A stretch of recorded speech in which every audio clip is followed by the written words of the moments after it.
Good morning, guys. I love when we win. And it's especially important now, more than ever, to savor the small and large victories that we can acknowledge along the way. And so it's really important for me to tell you what I am joyful about this morning. And what I am absolutely joyful about this morning is that yesterday, after our show, Donald effin Trump, I guess that the J is not effin Trump, Donald John Trump was slammed by the United States Supreme Court. The same justices whose hands he shook and thanked. 5 of them, should have been 9, but 5 of them flat out rejected his bid to violate the law. Specifically, he, as you may remember, one of the first actions he took is an executive order to freeze all aid, all foreign aid. And this was challenged in court, and it was on February 13th that a federal district court, that's a trial court, said, no way, you cannot do this. And the court ordered Donald Trump to actually release the funds by last week. I think it was Wednesday or Thursday of last week by midnight. I think it was Wednesday. So about a week ago by midnight. And he didn't, because he tried to beg his friends at the Supreme Court to put this on hold and let him freeze the funds indefinitely. And as you may remember, John Roberts, before that midnight deadline, the Chief Justice granted what was known as an administrative stay to just put as an administrative, not on the merits, but put on hold that district court mandate that he release those $2 billion in funds by midnight.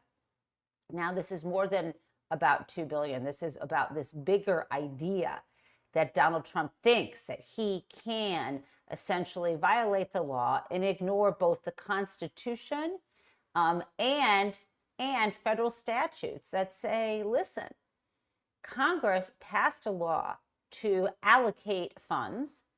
Congress, under Article 1 of the U.S. Constitution, has the power of the purse. Congress not only passed a law and then separately appropriated these funds, but also the people on the other side waiting for the money already performed the services. In every way, it was bad news for Donald Trump, who has gone about his life deciding who he wants to pay and who he doesn't. But guess what, Buster? The Supreme Court said no shit like that here in the United States. You may be a man who has bullied people, broken the law, dodged imprisonment to do whatever you want in the world, but you are not the office of the president. You are just a man sitting in that office. And no way, Jose, is what they said. Now, again, the decision was quite simple. It was 1 page, and 5 justices signed on to the 1 page saying, you know what? No, that district court order is in effect, and sent it back to the majority of justices. So the court, because the majority speaks for the court, sent it back to the district court and said, okay, judge, it's on you to say, implement this. So now, there is this question about what happens if Donald Trump refuses to release the funds. We shall see. But anyway, that's what's happening. So the big point is he lost at the Supreme Court. The lesser point is there actually were 4 justices, who signed on to Alito's lengthy dissent. And when I say lengthy, let me just tell you, the decision was 1 page, and it was lengthy only that it was 8 pages. Now, of course, you've heard of Supreme Court decisions that are substantially longer, but I'm given that this was simply a very simple task of saying, no, you're not getting your emergency stay. Yes, Donald, you have to listen to the district court who said pay that money. So, I love this. I love when we win. And we didn't just win on that front, right? There is so much more winning. Let me share something else with you. Let's blow this up. We also had a federal judge in Massachusetts extend her nationwide block on Donald Trump's effort to slash funds for National Institute of Health research. Let me say that differently. Once again, we have a situation where, the Congress allocated funds for the National Institutes of Health. They research all kinds of diseases. They do stuff well above my understanding and pay grade. And Donald Trump slashed those funds, and those similar efforts that we're talking about, slashing the funds for foreign aid, but in this case, it's domestic. He did that, and we had a federal court in Massachusetts, and I will pull this up again, issue a national injunction, and now she has extended that. So it was a motion for preliminary injunction at this point, and so she has put into place a victory for us, saying, no, Donald Trump, you don't get to decide that there isn't funding for the National Institutes of Health. These are huge, huge wins. And I consider these to be sort of the essential wins for us. Now, that's the positive news. And we've got a bunch of news that is not as great. It feels like it's crazy town everywhere. So what I want to do with you is share with you some of that mixed up news, the mixed up crazy news. So I'm going to share you that news. I'm going to share with you my person of the day, and then we will be doing Crazy Town. After that, I am going to bring up on stage June Carbone, our guest, law professor from University of Minnesota and author of a new book called Fair Shake. She also has a piece that just came out this morning in the Washington Monthly that we will be talking about. So more on that soon. And let's just go right to the heart of it. We are all going to die. I mean, I know I have a smile on my face, and you might wonder, why is Jennifer smiling if she's about to break some news about why we are all going to die? Let me hold on to that for a second and tell you first the details of why we are going to die. Okay. Josh Marshall of Talking Points Memo just reported out this story last night. He said, or yesterday, I should say. So don't want to be the bearer of bad tidings, but DOGE, the Department of Government Efficiency, as you know, run by Elon Musk, despite the fact that they say he doesn't. So DOGE canceled the lease on the facility that processes and stores all the nuclear waste created by the U.S. military. Sorry. That's not great. Canceling the lease on the facility that processes and stores all the nuclear waste. Yes, we are all going to die. But in all seriousness, the two reasons why I'm not fully upset about this. One, the sort of mundane reason is it looks like they're canceling all kinds of leases. And my theory is they're canceling leases like they canceled the leases to the offices of the Securities and Exchange Commission out of Philadelphia and other cities.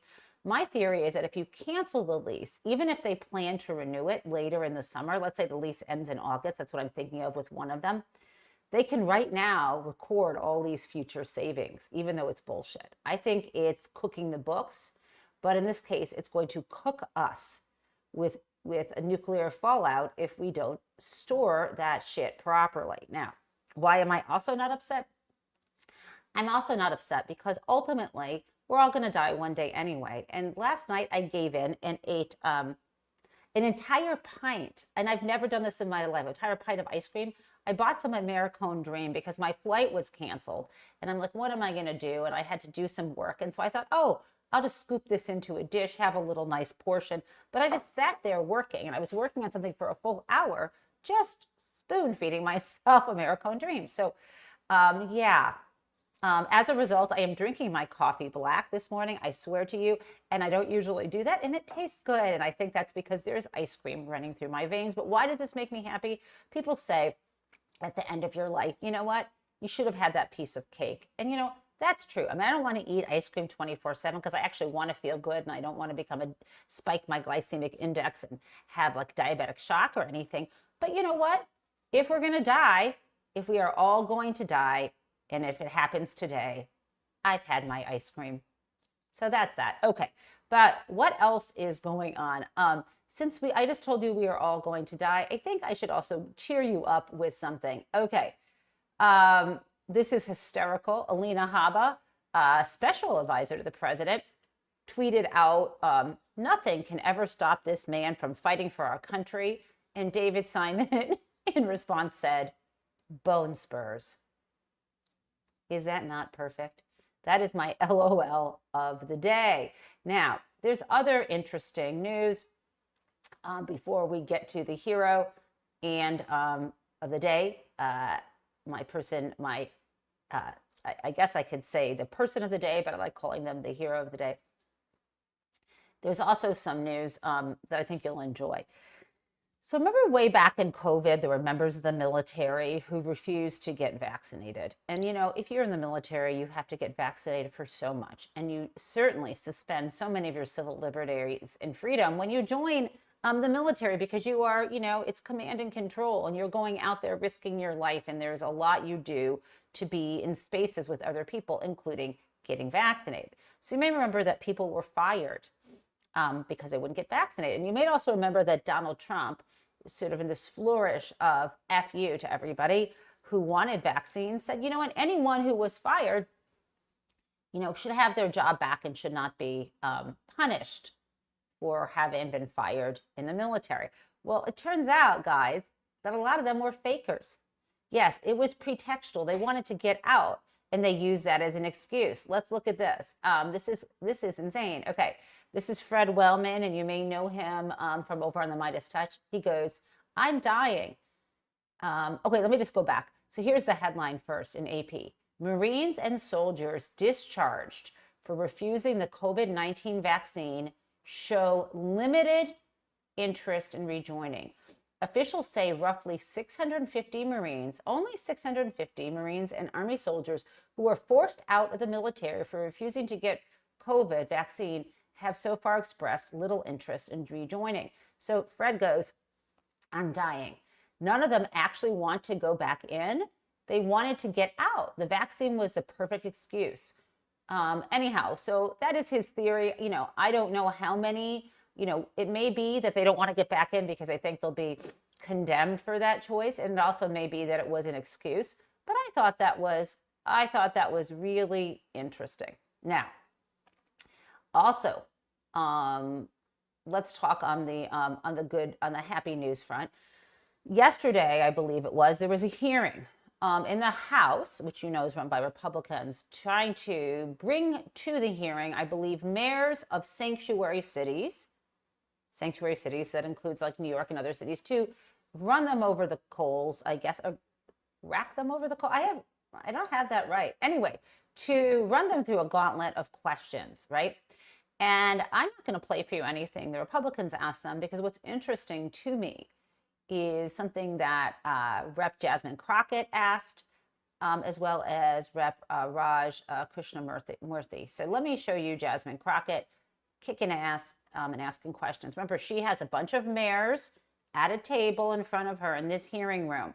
And here's what she asked them. Touch on something. Sorry, that's really loud. Let me lower that. Okay, here we go. Because I know that many of you prepared for today's hearing by making sure that you got a little bit of information about immigrants and crime in your cities. Let me ask each of the mayors, just yes or no. Sorry, guys. Michael just texted me. It's rake them over the coals. Okay, thank you, Michael, for that. Let's go back to Jasmine Crockett. Here we go. To touch on something, because I know that many of you prepared for today's hearing by making sure that you got a little bit of information about immigrants and crime in your cities. Let me ask each of the mayors, just yes or no. Have any of you been made aware of any immigrant that has had 34 felony convictions that has still been able to roam around in your cities? Anyone? No, ma'am. 34 felony convictions. No, from the Congresswoman. immigrants. Anybody? I'm not aware. Oh, okay. Okay. I'm just curious because we are so concerned about crime. And I know that my Republican colleagues would never want anybody with 34 felony convictions roaming around because that could be a danger to the community. I love her. I love her so much. The level of straightforward questions and snark. America, we don't deserve Jasmine Crockett, but we have her. But there is more. I want to share with you here what Rep. Raj Krishnamurthy, I believe he's California. You can correct me if I'm wrong, or he could be Illinois. Let me ask. Okay, let's see where he's from. Oh gosh, you guys, it's a common name. Rep. Raj Krishnamurthy. He is from, let's see where he is from.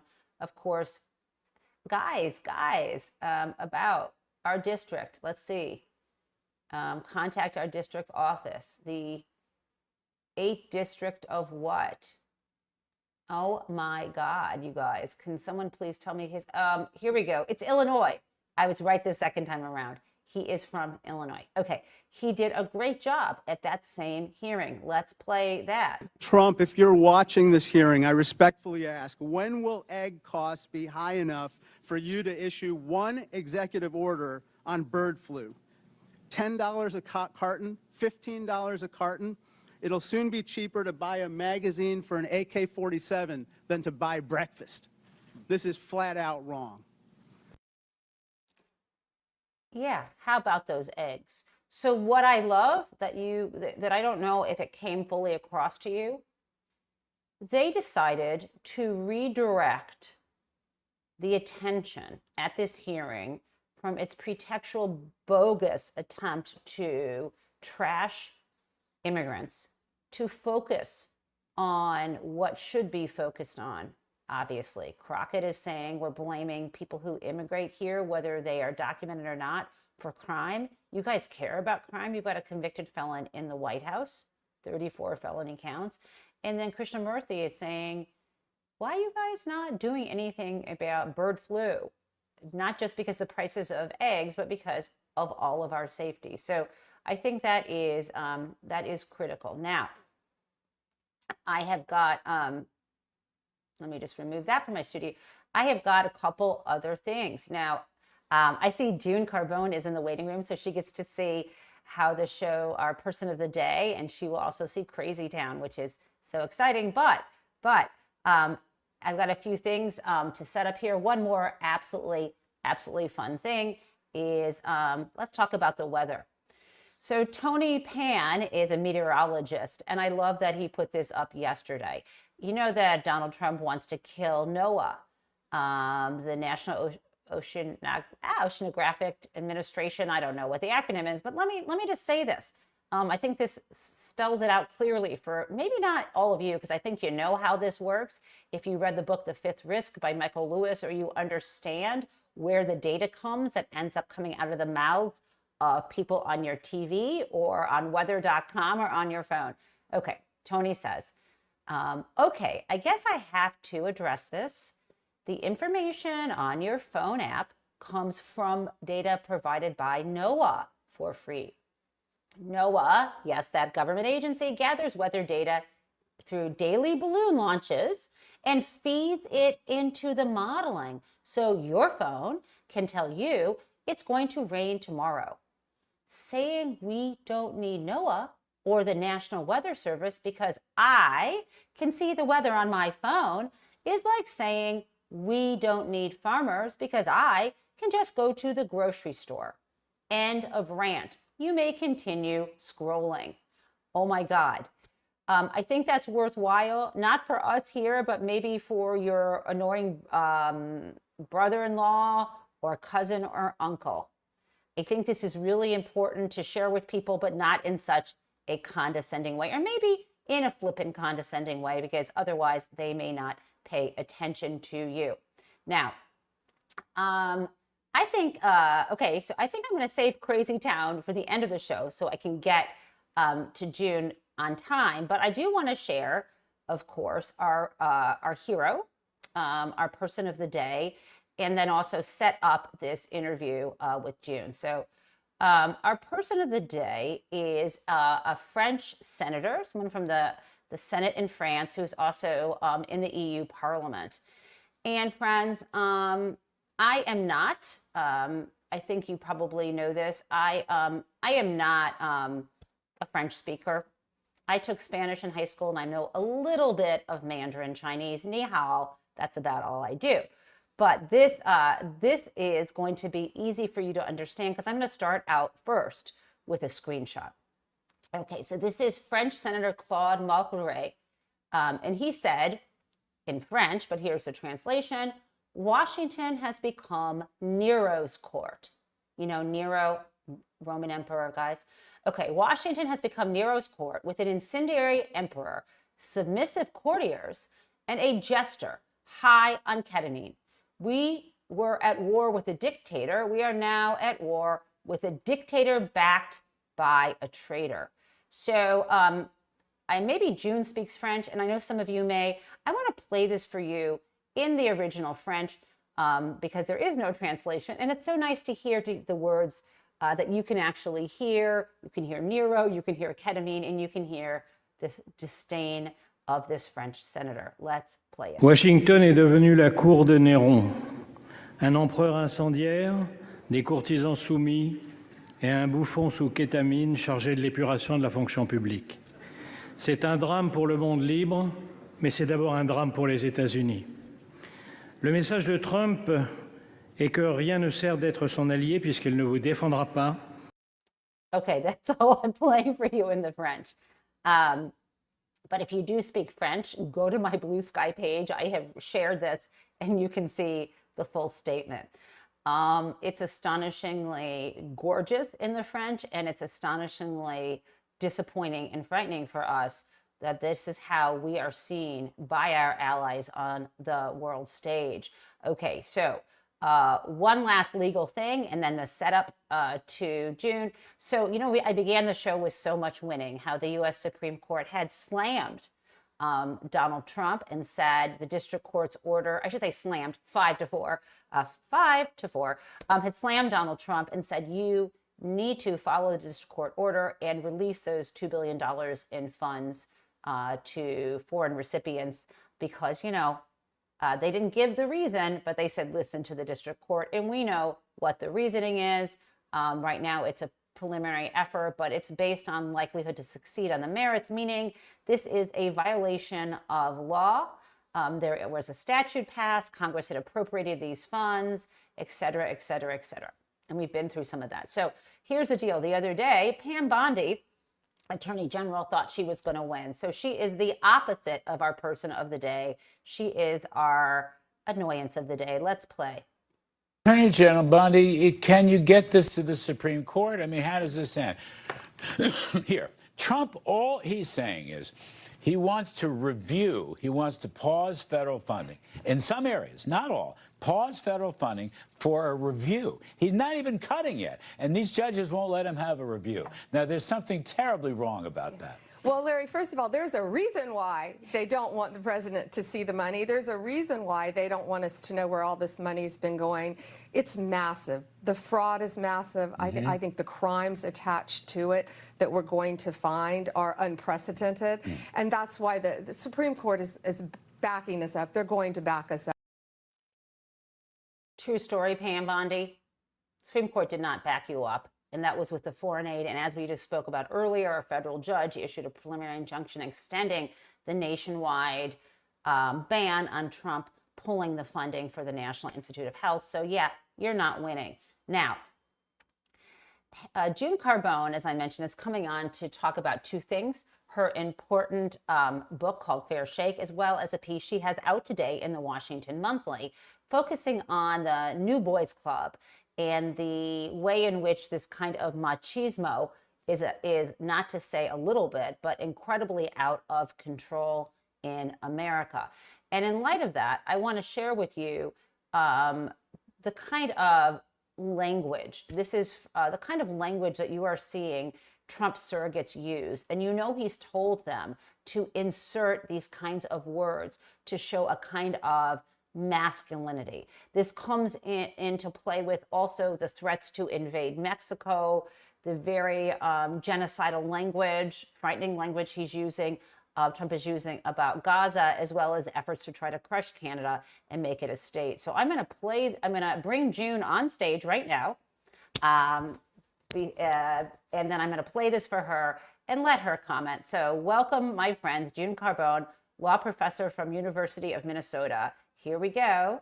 Hey, June. Hello. Wow, that was a terrific lead-in. Well, June, welcome. And I see that you have a zillion books on your shelf, and some look to be library books. Are you researching a new project? I am. Yeah, actually, I am. I mean, I've wanted to write the next book, The Hole in the Center of the Economy. Oh my gosh. Donald Trump walked into it and what the rest of us can do about it. But just getting started on that. And my co-authors, Naomi Kahn and Nancy Levitt, I've worked with for years. And Naomi and I have also been talking about the family agenda. You know, something else that conservatives think they own, the pro-marriage agenda. And, you know, the left tends to say, we don't want to talk about marriage, but then don't talk about how critical the economy is to any kind of family stability. And we've been writing about that for years. So that's what's on my plate. I love that, because that's a good segue for the clip I'm going to show you, which is tied to the way in which the right is trying to enforce from top down patriarchy all the way into the family unit. And that comes with this idea, you know, that corporal punishment in the family, like spanking, would be back. You have Tucker Carlson and others saying someone should come in and you know, yell at people. This idea of this toxic masculinity that we have abandoned, that's bad for boys, not just bad for men, bad for families, and taking away any kind of nurturing, any kind of understanding, love, and softness. And this is why I want to play you this clip and see what you have to say. This is Howard Lutnick, who I now think is Secretary of Commerce. You may remember that he had been the head of Cantor Fitzgerald back during the attack on the World Trade Center. Okay, let me play this for you. I think I can bring this up on stage. And Donald Trump is going to stand up for American families, and he's going to do it hard, and he's going to do it strong, and that's why we love him as our president. Well, and stand up for American families, and he's going to do it hard, and he's going to do it strong. I know you don't have to be a semiotician to describe this, June, but can you tie this into your piece from the Washington Monthly today, which I will soon show on the screen? Sure.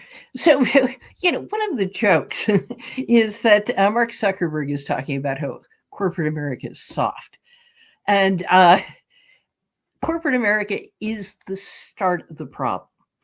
And it is a shift that we describe in the book as a shift from the CEO as steward to the CEO as personalized leader, old-time warrior, cult of personality.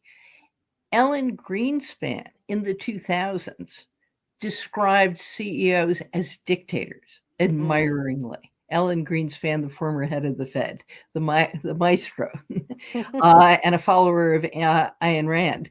And that idea of the great man who strides in, commands the room, imposes his will, and produces miracles overnight.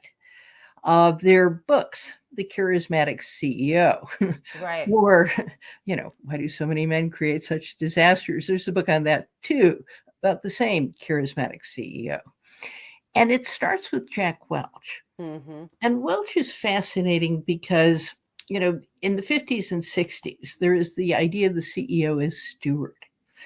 An executive's bragging rights are, my company is bigger than your company. My company is more prestigious than your company. It has Bell Labs. Right. And you get into 1980, the era of stagflation triggered by the Arab oil boycott. And American corporations, which ruled the world after World War II, are perceived as not so competitive anymore. And Jack Welch is the transformative CEO. Can I stop you for one quick second? For folks who used to follow me on Booked Up, I interviewed David Gellis, who wrote the book Jack Welch, The Man Who Broke Capitalism. So, June, the people here don't know that much about Jack Welch, so please go on. So he becomes the CEO of GE, General Electric, in 1980. And GE is in trouble, as are most American companies, and they're seen as no longer competitive with the Japanese. And Milton Friedman has been writing for the last almost 2 decades that what CEOs should be paying attention to is shareholder value. Make the share price go up and you're golden. And Jack Welch perfects that system. So GE has been through really since Thomas Edison's day, the founder of GE, one of the dominant companies in the American landscape. And the first thing Jack Welch does is fire 25% of the employees. He sells rank and yank kind of yes. process. Well, that's that next. was before, right? Right. That's next. So he fires 25% of. Right. Then he changes the orientation of upper management. He ranks them every year. In fact, every quarter. And the top 20% or so are groomed for promotion. The bottom 10% are fired every year. He brings in a high stakes bonus system. It used to be back when John Kenneth Galbraith was writing about it, there were no bonuses.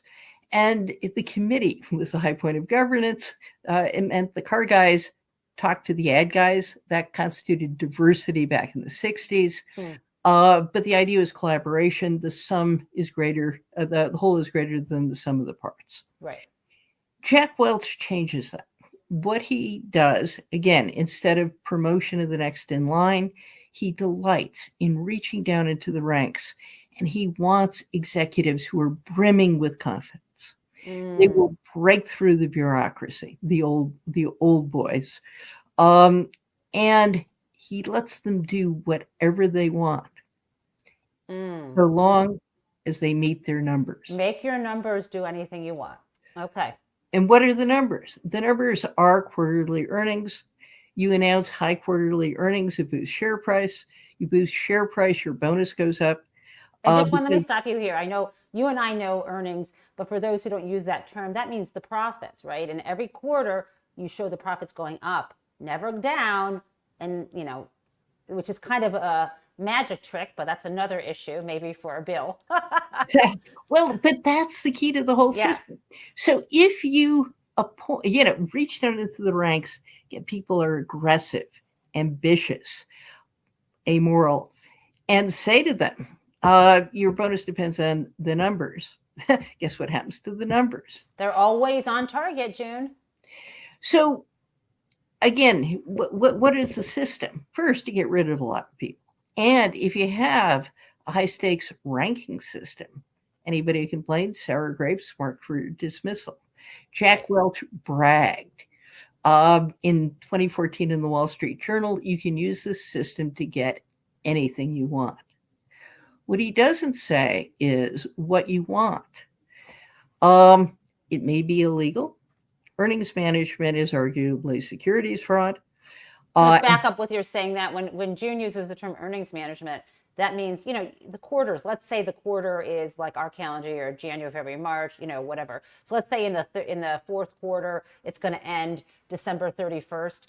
And if the numbers aren't looking good because your expenses are higher than you wanted them to be, or your income is lower, they would call suppliers. I'm just giving an example. What companies do. You might call a supplier and say, hey, could you order a bunch of these engines before the end of the quarter? Don't worry, you can send them back 10 days later. I just need to book it. They don't say it quite like that, but it's understood. So you bring in your income higher than expenses. You say to a supplier, you say to someone else, either the customer, you say order more. Supplier, you say don't bill me yet. And you manage the earnings by shoving stuff into different quarters. If you have a really, really good quarter, you save stuff for the next quarter so you can have steady earnings. That's earnings management. Sorry to cut you off, June, but go ahead. No, you're doing a great job of explaining. I'm too steeped in this. And we found this story everywhere. We found at Walmart, part of what Sam Walton had done is to have store managers. Again, you say to them, the key is your bonus. Your bonus is total sales divided by labor costs and only labor costs. Oh, wow. Walmart does not look too closely at how store managers manage labor. And Walmart is number one in the country in wages and hours violations, having been fined over $1 billion. Did I say $1 billion? Yes, for an incredible amount over the last 15 to 20 years. Things like not paying overtime and things like that. Yes, yes. Okay. And the key to the effective store manager, you have your employees clock out, clock back in. Walmart is chronically understaffed. So it's almost impossible to do the job without having anybody work overtime. But Walmart will fire any store manager who pays overtime. And it's illegal not to pay overtime. So June, can I bring you to, because Yes. you and I are fond of I live and love and cherish academic panels as well as the side conversations. And I feel like we're having one of these side conversations, which is good. And we're getting people set. But I want to pull up your piece in the monthly so that you can then tie it to the book. Okay, so let me do this. I'm going to share a screen. This is almost like Zoom, but live. Cool. Hold on. Share the screen. Share my screen, June Carbone, Nancy Levitt, and Naomi. Okay. And I think, oh, you see it right there. Yeah, it's there. Isn't that cool? Great. And so okay. Elon Tell me Musk, about this. Yes, is the poster child for this. Again, Silicon Valley is take Jack Welch and put him on steroids. The key to startup culture is to scale up fast. Let me stop you for a second. Some people listen and don't see. So can I read the headline of your article before I take it out? Okay. So this is live in today's Washington Monthly. And the headline is Elon Musk and the Rise of the Dictator CEO by June Carbone, Nancy Levitt, and Naomi Kahn. These are June's co-authors in the book that I want you to buy, which is going to be out in paperback this summer. It's out in hardcover right now, which is called Fair Shake. And the subhead for this Elon Musk and the Rise of the Dictator CEO is the problem isn't just the Doge czar. It's a culture of charismatic CEOs more interested in short-term gain than stewardship. And I'm going to stop sharing now and go back.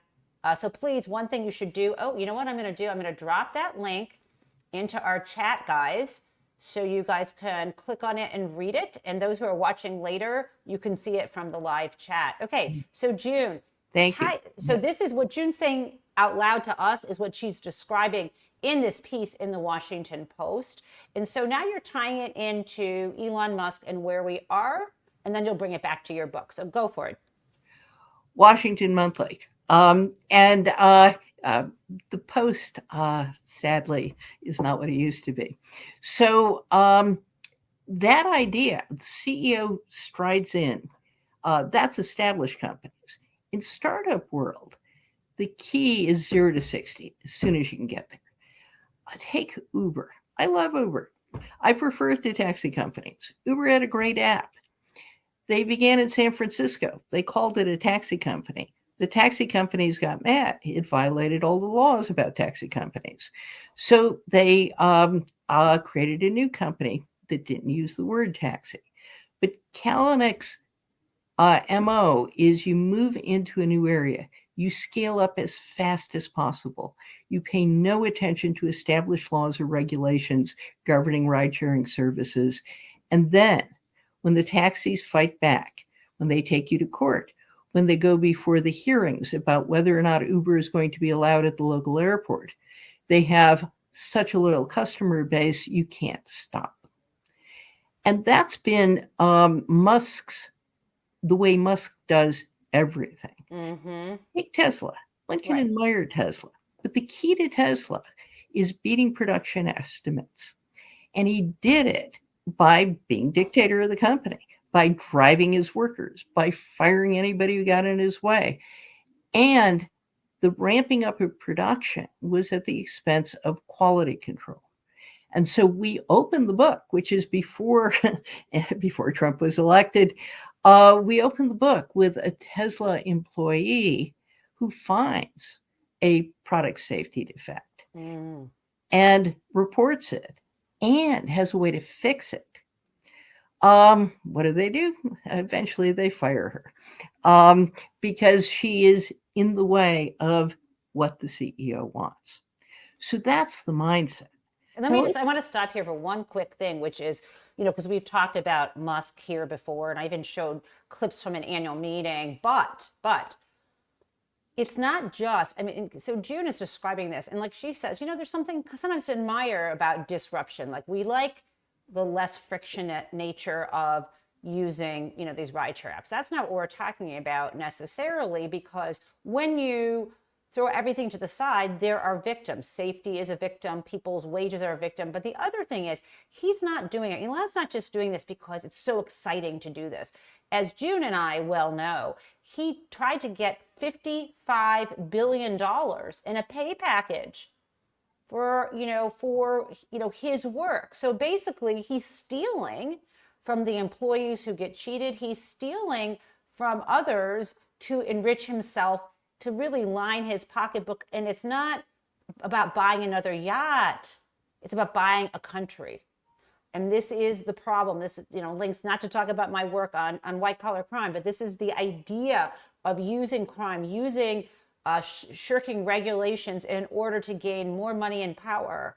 And this is what he did. But anyway, June, back to your book. So you start with a story. She gets thrown to the side. And we call it, there's the term bandied about winner take all. We call it the winner take all economy. But what we mean by it, which is exactly what you're describing, is this is a system that allows top management to allocate a disproportionate share of corporate resources to themselves. Right. And so what do you see the bonuses, you see CEO pay go up exponentially in comparison with average worker pay. Back in the 50s, it was 20 to 1. At the high point, it was 300 to 1. And there's no longer loyalty. The company is an extraction device. Workers are pawns on a chessboard. Whole divisions are sold if they don't perform. And Musk just starts another company. His boast to the board at Tesla was, hey, you got to pay me a whole lot more money so I pay attention to Tesla, as opposed to SpaceX or running the government. And if the Delaware Chancery Court thinks this is a bad idea, breach of fiduciary duties on the part of the board, well, I'll just incorporate in Texas. And he did that, except he's still under the jurisdiction of that judge for that case. But still, he chooses his jurisdiction. No, right. He is is it apotheosis or epitome of this kind of big bro gangster capitalism that you talk about, starting with Jack Welch, with the rise of, the managerial capitalism, which I thought we had institutional investors who would pull back, but they're looking the other way because they're making money too for their investors. I don't understand why no one's putting the brakes on this. This is one of the Warren Buffett. Warren Buffett chimes in occasionally, but this is one of the things about ESG investing, environmental, social, and governance investing, that looks at those factors. It is a threat to this. And the thing about, quote, DEI in corporate America is that, in fact, companies that have greater diversity do better.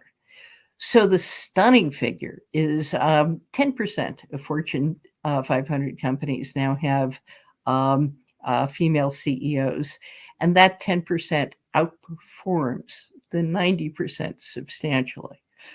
And you would think if people really care about profit maximization, they would go to that, but they're not.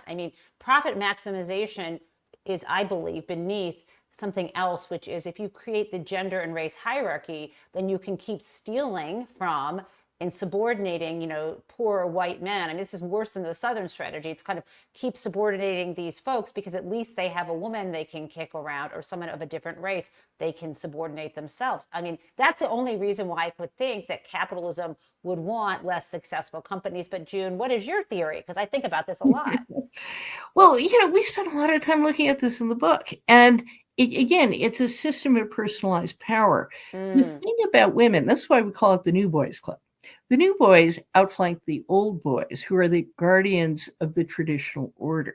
And a woman can be an old boy, but she can't really be a new boy. Okay. The reason this is the core of our book is it's the ability to break the rules and get away with it. The getting away with it is a very critical point. So you look at Wells Fargo, and Wells Fargo, I mean, again, they're fake accounts. Bill likes to say the fake accounts. So Wells Fargo had all these fake accounts. Right. Why did it have fake accounts? Because the accounts were the metric that boosted share price. And they didn't really make money from the fake accounts, but the announcement of the fake accounts boosted share price, which is what drove up executive compensation. There were lots of women involved in this.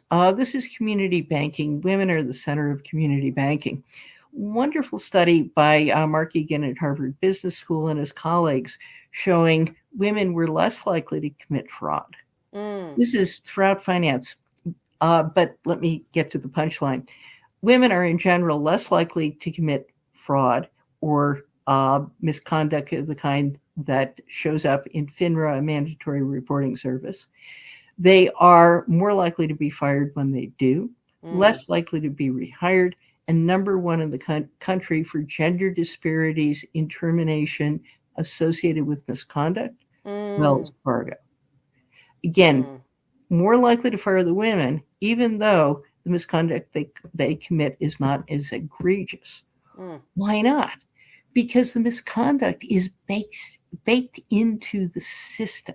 Right. And the mentors need the guys committing misconduct or their system collapses. And if they're in on the misconduct, they can't fire the underlings without risking being exposed. If a woman is simply doing it on her own, she's much more likely to be fired. And the system pushes plausible deniability. Upper management doesn't want to know how it's done.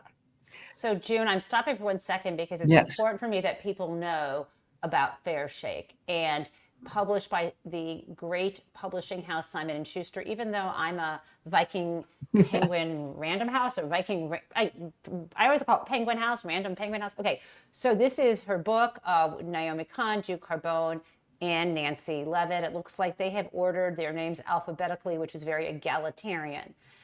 You can buy it in an independent bookstore, Barnes & Noble. It would be super ironic. I won't condemn you if you buy it from Bezos, but you don't have to. You can call up your local bookstore. You can go anyhow. It's a fabulous book. Again, it's out in hardcover now. Is it on Audible too? I think I just saw. Yes. It's on Audible. It's also, the paperback's coming out in August. Is that right? I believe so. It's this summer.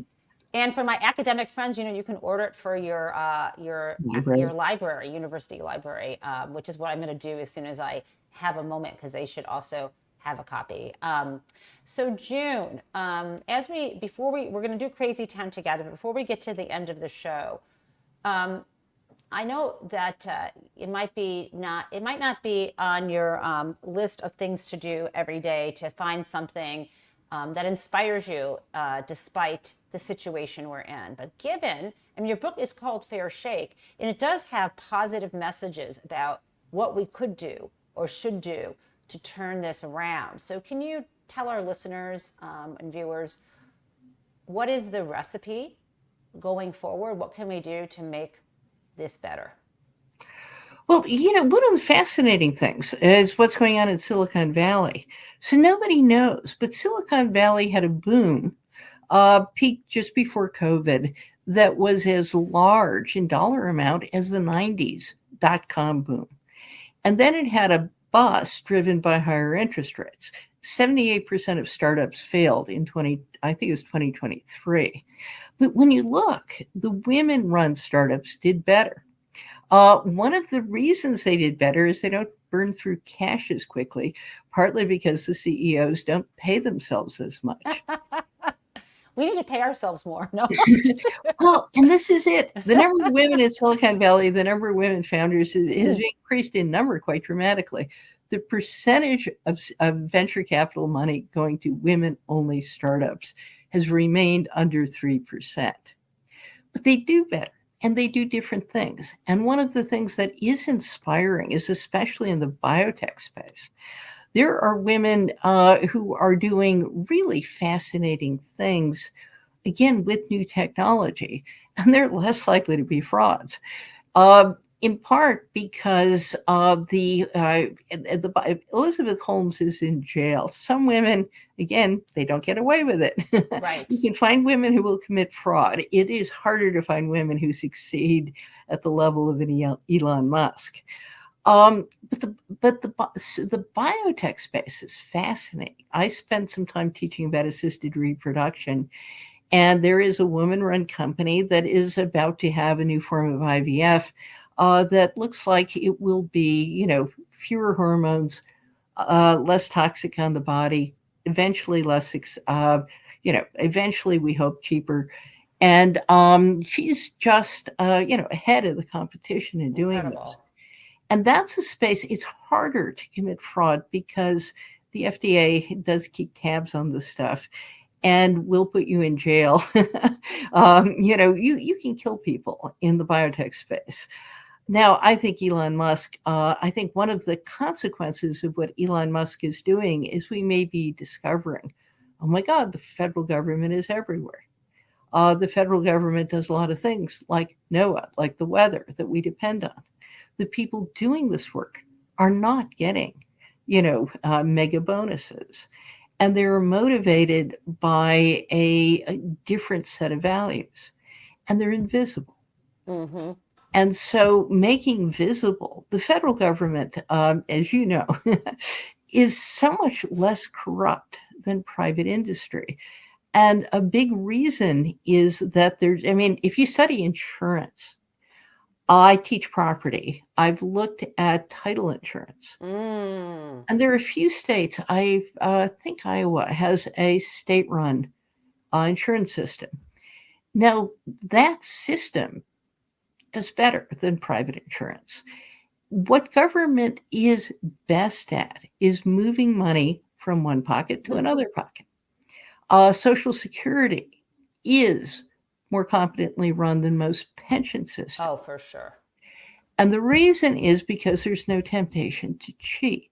Federal government employees do not get bonuses. So, June, you're now inspiring me to become a Silicon Valley CEO and hire up all the people from NOAA and all these other places that have been fired. Yes. In my spare time, June, yes. Okay. And but now you got to pay people.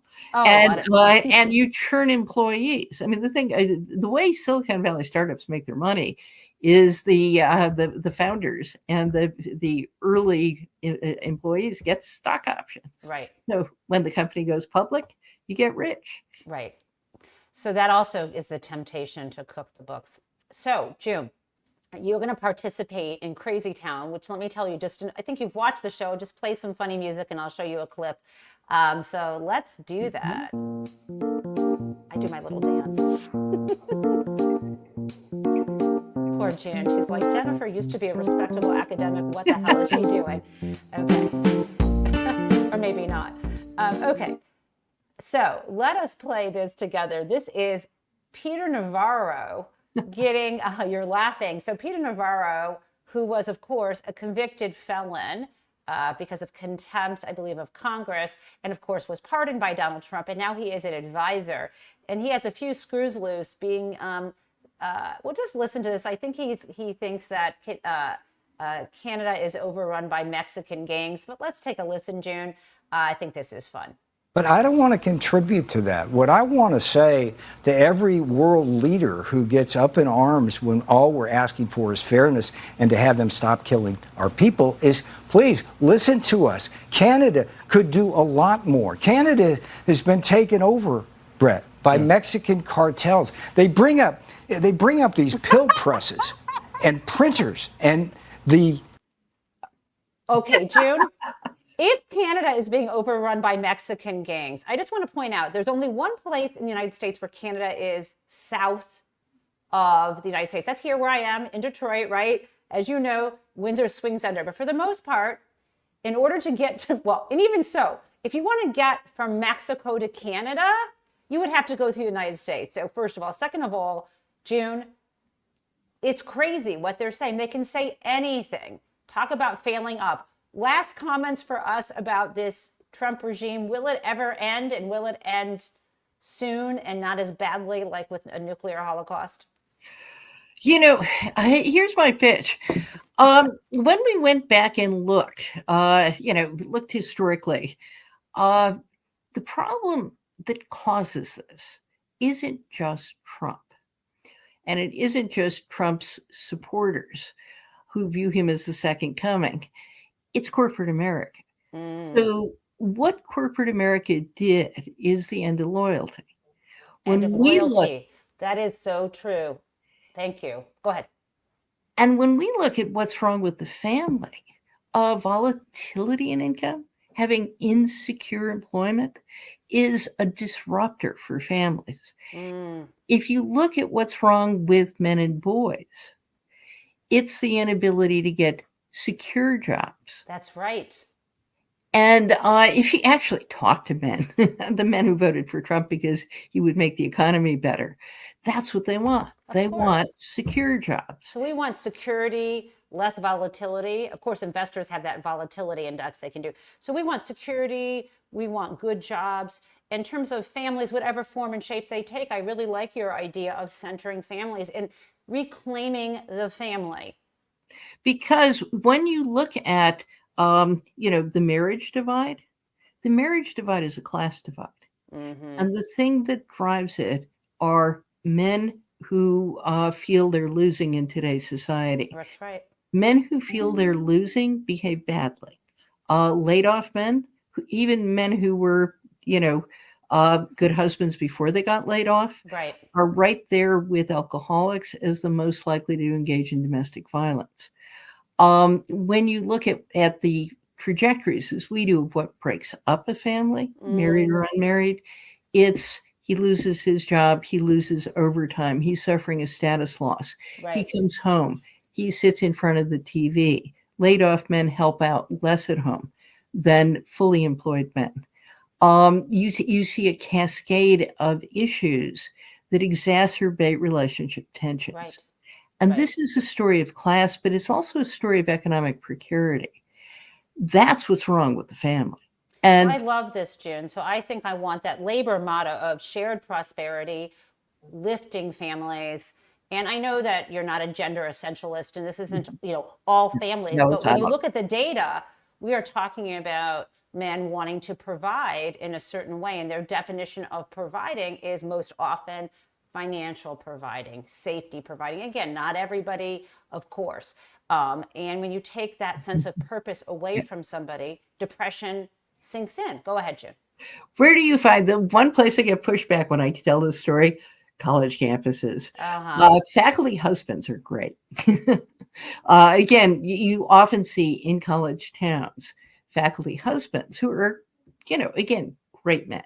Well, my husband, Michael, who is watching, is an artist.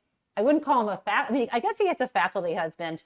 But I also, Michael, we'll talk about this later, but definitely I take on more of that. Our gender roles are different. And I do think, though, however that is defined, a sense of purpose for anyone, if people in the family aren't happy, if the adults in a family aren't happy, it hurts children, too. Yes. And so when we look at this and we look at the trajectory of, the industrialization, the captains of industry, but by 1910, financialization was the story rather than simply industrial growth.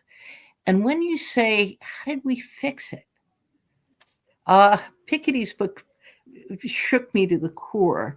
His comment last time around, it took 2 world wars and the Great Depression to destroy a great deal of the concentrated wealth of the globe. But what you had last time was the robber barons gave way to the great men of the titans of finance, in FDR's language, and they brought recurrent financial crises. Right. But Roosevelt seized the day. And I think we should remind the listeners, Roosevelt seized the day, but the stock market crash was in 1929. Roosevelt before, became right. president in 1933. Right. So the Great Depression had been ongoing for 5 years. And Hoover's attitude was, there's nothing government can do about it. Government cannot be the answer.